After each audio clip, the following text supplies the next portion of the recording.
گھر پر تراویح 2-2 رکعت کر کے ہوگی.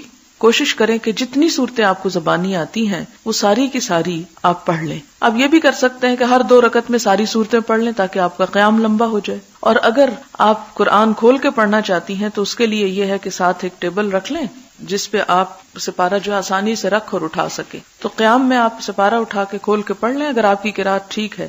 اور اگر آپ پڑھتے بھی غلط ہیں تو پھر آپ کیا کریں گے مسکین.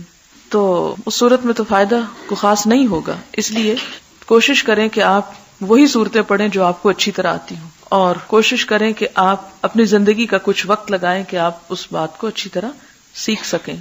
اس میں ایک بات یاد رکھیں کہ اگر آپ سپارہ کھول کر پڑھ ہی رہے ہیں تو آپ کی حرکت کثیر نہیں ہونی چاہیے، کیونکہ حرکت کثیر نماز میں خلل ڈالتی ہے. حرکت کثیر کا مطلب ہے یہ نہیں کہ آپ اس کو کھول کے کھڑے ہو جائیں، پھر ایک ورقہ آگے پلٹیں، پھر پیچھے پلٹیں، پھر آپ ادھر ادھر دیکھیں، پھر آپ بند کر کے رکھیں. یہ چیزیں جو ہیں یہ درست نہیں. نماز کا اپنا خشوع و خضوع اور نماز کا اپنا احترام جو ہے وہ باقی رہے گا. فرض نمازوں کے علاوہ نفل نمازوں میں قرآن کریم سے دیکھ کر تلاوت کرنا جائز ہے. حضرت عائشہ رضی اللہ تعالی عنہ کے غلام زکوان قرآن کریم سے دیکھ کر نماز پڑھایا کرتے تھے. اسے بخاری نے روایت کیا ہے. صرف خود نہیں پڑھتے تھے بلکہ پڑھاتے بھی. اب اس کا یہ مطلب نہیں کہ سب حفظ بند کرتے یہ حفظ کرنا چھوڑ دیں اور صرف آسان طریقہ اختیار کر لیں. نہیں، حفظ کرنے والے حفظ کریں، لیکن پاسبل نہیں کہ ہر جگہ حافظ موجود ہو. تو پھر ایسے میں تو قرآن پاک کی نماز انسان پڑھ ہی نہیں سکتا.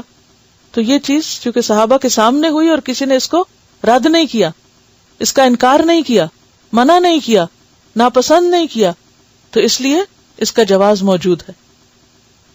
نفلی عبادت میں جب تک شوق اور رغبت رہے کرتے رہنا چاہیے. تکلیف یا تھکاوٹ محسوس ہو تو چھوڑ دینا چاہیے. عبادت میں اعتدال پسندیدہ ہے.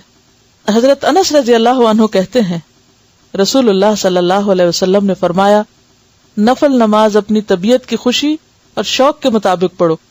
جب طبیعت تھک جائے تو بیٹھ جاؤ، یعنی پھر بیٹھ کے بھی پڑھ سکتے ہیں یا پھر تھوڑا بریک بھی لے سکتے ہیں. اسے بخاری اور مسلم نے روایت کیا. آپ نے دیکھا ہوگا کہ شروع کے 1-2 دن مشکل ہوتے ہیں، پھر مزہ آنے لگتا ہے. حضرت عائشہ رضی اللہ تعالی عنہا کہتی ہیں رسول اللہ صلی اللہ علیہ وسلم نے فرمایا اپنی ہمت کے مطابق عبادت کرو، اللہ تعالیٰ اجر دیتے کبھی نہیں تھکتے جبکہ تم عبادت کرتے تھک جاتے ہو. اسے بخاری اور مسلم نے روایت کیا. یعنی جو کام شروع کرو پھر اس کو نبھاتے بھی جاؤ. ایسا نہیں کہ کبھی تو بہت زیادہ کر لیا اور کبھی بالکل بھی نہ کیا. فرض نمازیں بھی چھوڑ دی رمضان کے بعد.